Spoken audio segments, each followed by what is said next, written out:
ಯತ್ರ ನರಸ್ತು ಪೂಜ್ಯಂತೆ ರಮಂತೆ ತತ್ರ ದೇವತಃ.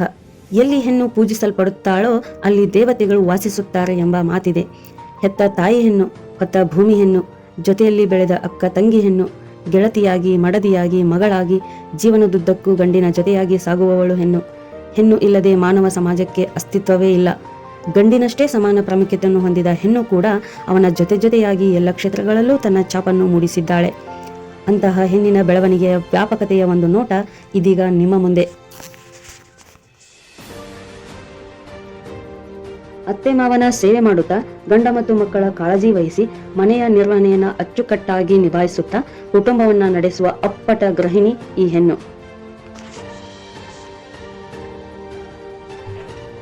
ದೇಶದ ಬೆನ್ನೆಲುಬು ರೈತ.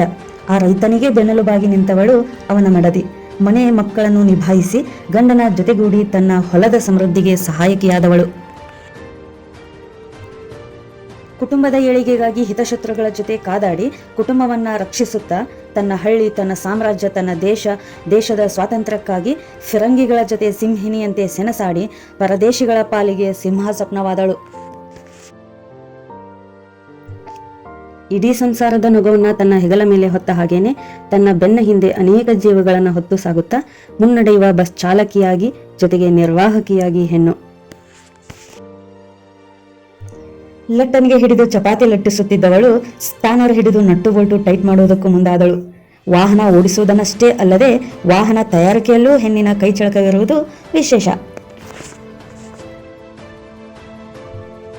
ಜೊತೆಯಲ್ಲಿದ್ದುಕೊಂಡೇ ಸಂಚು ಮಾಡುತ್ತಿದ್ದ ಹಿತಶತ್ರುಗಳ ಮುಂದೆ ಗಟ್ಟಿಗಿತ್ತಿಯಾಗಿ ನಿಂತು ತನ್ನ ಕುಟುಂಬವನ್ನು ಕಾಪಾಡಿಕೊಂಡಂತೆ ಅನ್ಯ ದೇಶದ ಶತ್ರುಗಳನ್ನು ಸದೆಬಡಿದು ತನ್ನ ತಾಯಿನಾಡನ್ನು ರಕ್ಷಿಸಲು ಸೈನ್ಯದಲ್ಲಿಯೂ ಸಹ ಮುಂದಾಳತ್ವ ವಹಿಸಿದಳು. ಕುಟುಂಬವನ್ನು ಕಟ್ಟಿಕೊಂಡು ವ್ಯವಸ್ಥಿತವಾಗಿ ನಿರ್ವಹಣೆ ಮಾಡುವಲ್ಲಿ ನಿಪುಣೆಯಾದ ಹೆಣ್ಣು ತನ್ನದೇ ಆದ ಒಂದು ಕಂಪನಿಯನ್ನ ಕಟ್ಟಿ ಜಗದಗಲವು ತನ್ನ ಕಂಪನಿಯ ಪ್ರತಿಷ್ಠೆಯನ್ನು ವ್ಯಾಪಿಸಿ ಉತ್ತಮ ಉದ್ಯಮಿಯಾದವಳು. ಆಗಾಗ ಆಕಾಶದಲ್ಲಿ ಹಾರಾಡಿದಂತೆ ಕನಸು ಕಾಣುತ್ತಿದ್ದ ಹುಡುಗಿ. ಯಾವತ್ತೋ ಒಂದಿನ ನಾನು ಕೂಡ ಆಕಾಶಕ್ಕೆ ಜಿಗಿದು ನಲ್ದಾಡಬಹುದೇನೋ ಅಂದುಕೊಂಡಿದ್ದವಳು ಇಡೀ ಗಗನವೇ ತನ್ನ ತವರ್ಮನೆ ಎಂಬಂತೆ ದಿನನಿತ್ಯ ಗಗನದಲ್ಲೇ ತೇಲಾಡುತ್ತಾ ಗಗನಯಾನ ಮಾಡುವ ಯಾನಿಗಳ ನೆಚ್ಚಿನ ಸಖಿಯೂ ಆದಳು. ಗಡಿಯಲ್ಲಿ ನಿಂತು ದೇಶವನ್ನು ಕಾದಳು. ನೆಲವನ್ನು ಹಸನು ಮಾಡಿ ಭೂತಾಯಿಯ ಸೇವೆ ಮಾಡಿದಳು. ಗಗನಸಖಿಯಾಗಿ ಆಕಾಶದಲ್ಲಿ ಹಾರಾಡಿದಳು. ಜೊತೆಗೆ ಸಾಗರವನ್ನು ಪ್ರವೇಶಿಸಿ ನೌಕಾಪಡೆಯ ಮುಖ್ಯ ಸಾರಥಿಯೂ ಆದಳು. ಹೆಣ್ಣಾಗಿ ಸೃಷ್ಟಿಯ ಉಗಮಕ್ಕೆ ನಾಂದಿಯಾದಳು. ತಾಯಿಯಾಗಿ ಮನುಕುಲದ ಸಂತತಿಯನ್ನ ಸಲಹಿದಳು. ಸಂಗಾತಿಯಾಗಿ ಯೋಗಕ್ಷೇಮ ನೋಡಿಕೊಂಡಳು. ವೈದ್ಯೆಯಾಗಿ ಜೀವ ಉಳಿಸಲು ಪಣತೊಟ್ಟು ನಿಂತ ಸಂಜೀವಿನಿಯಾದಳು. ಹೆಣ್ಣಿನ ಬುದ್ಧಿ ಮೊಣಕಾಲಿನ ಕೆಳಗೆ. ಅವಳಿಗೆ ಲೋಕಜ್ಞಾನವಿಲ್ಲ, ನ್ಯಾಯ ಅನ್ಯಾಯದ ಬಗೆಗಿನ ತಿಳುವಳಿಕೆ ಇಲ್ಲ, ಕಾನೂನು ಕಟ್ಟಳೆಯ ಗಂಧಗಾಳಿಯೂ ಗೊತ್ತಿಲ್ಲ ಎಂಬ ಸ್ವಯಂ ಘೋಷಿತ ಗಂಡಸರ ನ್ಯಾಯಾಲಯದಲ್ಲಿ ನಮಗೂ ಸಮಾನತೆ ಇದೆ, ನಾವು ನ್ಯಾಯ ಕೊಡಬಲ್ಲೆವು ಎಂದು ದಿಟ್ಟ ಹೆಜ್ಜೆ ಇಟ್ಟ ನ್ಯಾಯವಾದಿಯಾಗಿ ಹೆಣ್ಣು. ಐಟಿ ಉದ್ಯಮದಲ್ಲಂತೂ ಹೆಣ್ಣು ಮಕ್ಕಳು ಅಗಾಧ ಸಂಖ್ಯೆಯಲ್ಲಿ ತಮ್ಮನ್ನು ತಾವು ತೊಡಗಿಸಿಕೊಂಡಿದ್ದಾರೆ. ಕೋಡಿಂಗ್, ಡಿಕೋಡಿಂಗ್, ಸಾಫ್ಟ್ವೇರ್ ಸೊಲ್ಯೂಷನ್ಸ್ಗಳಲ್ಲಿ ಹೆಣ್ಣು ತನ್ನ ಬುದ್ಧಿವಂತಿಕೆಯ ಪ್ರದರ್ಶನ ಮಾಡುತ್ತಲೇ ಬಂದಿದ್ದಾಳೆ. ಅಡುಗೆ ಮನೆಯಲ್ಲಿ ಹೊಸ ಖಾದ್ಯಗಳನ್ನು ಕಂಡುಹಿಡಿದು ಪ್ರಯೋಗ ಮಾಡುವಲ್ಲಿ ಮಗ್ನವಾಗಿದ್ದವಳು ಭೌತಿಕ, ರಾಸಾಯನಿಕ, ಜೈವಿಕ, ಗಣಕ ವಿಜ್ಞಾನ, ಗಣಿತ, ಖಗೋಳ ವಿಜ್ಞಾನ ಮುಂತಾದ ವಲಯಗಳಲ್ಲೂ ಹೊಸ ಆವಿಷ್ಕಾರಗಳನ್ನು ಮಾಡಿದವಳು. ಅವಳೇನ್ ಬಿಡಿ ನಾಟಕದವಳು, ಗಂಡಸರ ಜೊತೆನೇ ಸುತ್ತಾಡ್ತಾಳೆ, ಸಮಯವಲ್ಲದ ಸಮಯದಲ್ಲಿ ಆಚೆ ಹೋಗ್ತಾಳೆ, ಒಂಚೂರು ಭಯಭಕ್ತಿ ಇಲ್ಲ ಎಂಬ ಟೀಕೆಗಳ ನಡುವೆ ಆ ನಟನೆಯನ್ನೇ ಬಂಡವಾಳವಾಗಿಸಿಕೊಂಡು ನಟಿಸಿ ಮಹಾನಟಿ ಎಂದು ಅಭಿಮಾನಿಗಳು ಹೆಮ್ಮೆಯಿಂದ ಸಂಭ್ರಮಿಸುವಂತೆ ಮಾಡಿ ಮಹಾನಟಿಯಾದವಳು. ತನ್ನ ಕುಟುಂಬವಷ್ಟೇ ಅಲ್ಲದೆ ಇಡೀ ಸಮಾಜವನ್ನೇ ತನ್ನ ಕುಟುಂಬವೆಂದು ಭಾವಿಸಿ ಸಮಾಜದ ಜನತೆಯನ್ನು ತನ್ನ ಸ್ವಂತ ಮಕ್ಕಳಂತೆ ಕಾಳಜಿ ವಹಿಸಿ ಸಮಾಜ ಸೇವೆಯಲ್ಲಿ ಜಗತ್ತಿಗೆ ತಾಯಿ ಎನಿಸಿಕೊಳ್ಳುವ ಮೂಲಕ ಸಮಾಜ ಸೇವಕಿಯಾದ ಮಹಾತಾಯಿ ಹೆಣ್ಣು. ಮೊದಲಿನಿಂದಲೂ ನೀತಿ ನಿಯಮಗಳನ್ನು ಅಚ್ಚುಕಟ್ಟಾಗಿ ಪಾಲಿಸುತ್ತಾ ಬಂದವಳು KS, KPS, IAS, IPS ನಂತಹ ಮುಂತಾದ ಇಂಡಿಯನ್ ಸಿವಿಲ್ ಸರ್ವಿಸ್ ಪರೀಕ್ಷೆಯನ್ನು ಗೆದ್ದು ಪೊಲೀಸ್ ಕಮಿಷನರ್, ಜಿಲ್ಲಾಧಿಕಾರಿಯಂತಹ ಉನ್ನತ ಹುದ್ದೆಗಳನ್ನು ಅಲಂಕರಿಸಿ ಜವಾಬ್ದಾರಿಯಿಂದ ನಿಭಾಯಿಸಿದವಳು.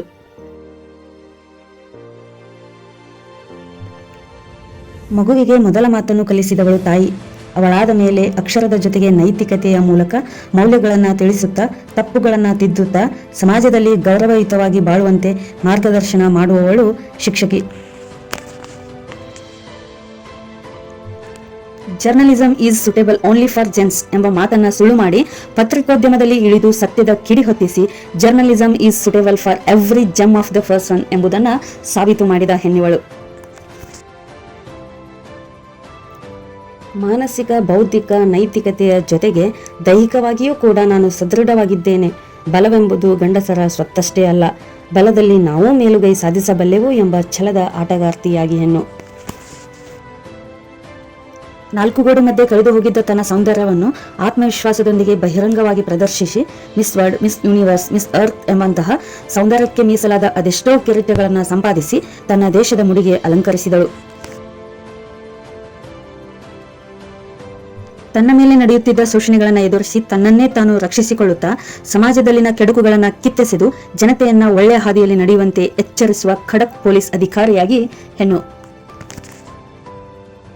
ದೇಶದ ಮೊದಲ ಪ್ರಜೆಯಾಗಿ ದೇಶವನ್ನ ಮುನ್ನಡೆಸುವ ಅಧಿಕಾರದ ಚುಕ್ಕಾಣಿಯನ್ನ ಹಿಡಿದು ದೇಶದ ಅತ್ಯುನ್ನತ ಸ್ಥಾನವಾದ ರಾಷ್ಟ್ರಪತಿಯ ಹುದ್ದೆಯನ್ನ ಅಲಂಕರಿಸಿದವಳು ಈ ಮಹಿಳೆ. ಇಷ್ಟೇ ಅಲ್ಲದೆ ಕೂಲಿಯಿಂದ ಹಿಡಿದು ಕೈಲಾಸ ಪರ್ವತವನ್ನು ಮುಟ್ಟುವ ತನಕ ಹೆಣ್ಣು ವಿಶ್ವಾದ್ಯಂತ ತನ್ನ ಸಾಧನೆಯ ಸುಗಂಧವನ್ನು ಪಸರಿಸಿದ್ದಾಳೆ. ಅಲ್ಲದೆ ಜಗತ್ತೇ ಕೊಂಡಾಡುವಂತಹ ಸಾಧನೆಗೈದ ಒಬ್ಬೊಬ್ಬ ಸಾಧಕನ ಹಿಂದೆಯೂ ಕೂಡ ಒಬ್ಬ ಹೆಣ್ಣು ಇದ್ದಾಳೆ ಎಂಬುದನ್ನು ಅಲ್ಲಗಳೆಯುವಂತಿಲ್ಲ. ಇದಕ್ಕೆ ಜೀವಂತ ಸಾಕ್ಷಿ ಸದ್ಯ ನಮ್ಮ ಕಣ್ಣ ಮುಂದೆಯೇ ಇದೆ. ಕುಟುಂಬದ ಒಪ್ಪಿಗೆ, ಕುಟುಂಬದಲ್ಲಿನ ಒಡತಿಯ ಬೆಂಬಲವಿಲ್ಲದೆ ರಾಜು ಬಿಜ್ಜರ್ಗಿ ಎಂಬ ವ್ಯಕ್ತಿ ಬಿಜ್ಜರ್ಗಿ ಗ್ರೂಪ್ ಆಫ್ ಕಂಪನೀಸ್ ಎಂಬ ಬೃಹತ್ ಕಂಪನಿಯನ್ನ ಕಟ್ಟಲು ಬಹುಶಃ ಕಷ್ಟವಾಗುತ್ತಿತ್ತೇನೋ. ಇವತ್ತು ಇದೆಲ್ಲ ಸಾಧ್ಯವಾಗಿದ್ದು ಕೂಡ ಅವರ ಮನದೊಡತಿಯ ಬೆಂಬಲದಿಂದ ಎಂಬುದನ್ನು ಒಬ್ಬ ಹೆಣ್ಣಾಗಿ ಹೆಮ್ಮೆಯಿಂದ ಹೇಳಿಕೊಳ್ಳುತ್ತೇನೆ. ಅಪ್ಪನ ಮುದ್ದಿನ ಮಗ ರಾಜು ನೆಟ್ಟ ಪುಟ್ಟ ಸಸಿಯನ್ನು ನೀರುಣಿಸಿ, ಪಾಲಿಸಿ, ಪೋಷಿಸಿ ಹೆಮ್ಮರವಾಗಿ ಬೆಳೆಯುವಂತೆ ಮಾಡಿದ್ದು ನೀತಾ ಎಂಬ ಒಬ್ಬ ಮಾತೃ ಹೃದಯಿ. ಈ ವೃಕ್ಷದಲ್ಲಿ ಬಿಟ್ಟ ಫಲವನ್ನು ಅಖಿಲೇಶ ಎಂಬ ಮುದ್ದಿನ ತಮ್ಮನಿಗೆ ವಾತ್ಸಲ್ಯದಿಂದ ಉಣಬಡಿಸುತ್ತಿರುವ ಐಶ್ವರ್ಯ ಮತ್ತು ಅನುಜ ಎಂಬ ಕಣ್ಮನೆಗಳು ಕೂಡ ಈ ಹೆಣ್ಣು ಕುಲದ ಮುತ್ತುಗಳೇ. ಓ ಹೆಣ್ಣೆ, ನಿನಗೆ ನೀನೇ ಸಾಟಿ.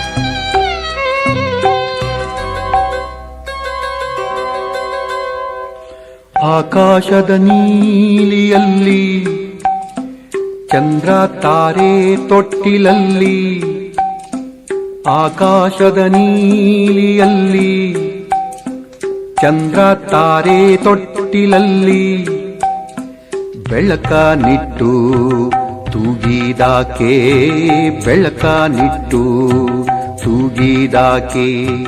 ನಿನಗೆ ಬೇರೆ ಹೆಸರು ಬೇಕೆ, ನಿನಗೆ ಬೇರೆ ಹೆಸರು ಬೇಕೆ. ಸ್ತ್ರೀ ಅಂದರೆ ಅಷ್ಟೇ ಸಾಕೆ, ಸ್ತ್ರೀ ಅಂದರೆ ಅಷ್ಟೇ ಸಾಕೆ.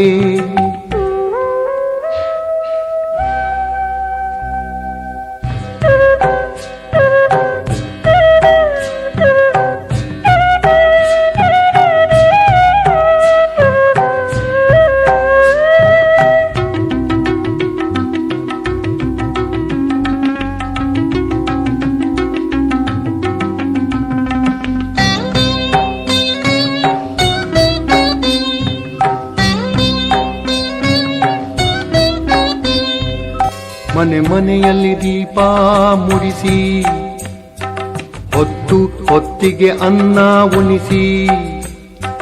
ಮನೆ ಮನೆಯಲ್ಲಿ ದೀಪ ಮುಡಿಸಿ, ಹೊತ್ತು ಹೊತ್ತಿಗೆ ಅನ್ನ ಉಣಿಸಿ. ತಂದೆ ಮಗುವ ತಬ್ಬಿದಾಕೆ, ತಂದೆ ಮಗುವ ತಬ್ಬಿದಾಕೆ. ನಿನಗೆ ಬೇರೆ ಹೆಸರು ಬೇಕೆ, ನಿನಗೆ ಬೇರೆ ಹೆಸರು ಬೇಕೆ. ಸ್ತ್ರೀ ಅಂದರೆ ಅಷ್ಟೇ ಸಾಕೆ, ಸ್ತ್ರೀ ಎಂದರೆ ಅಷ್ಟೇ ಸಾಕೆ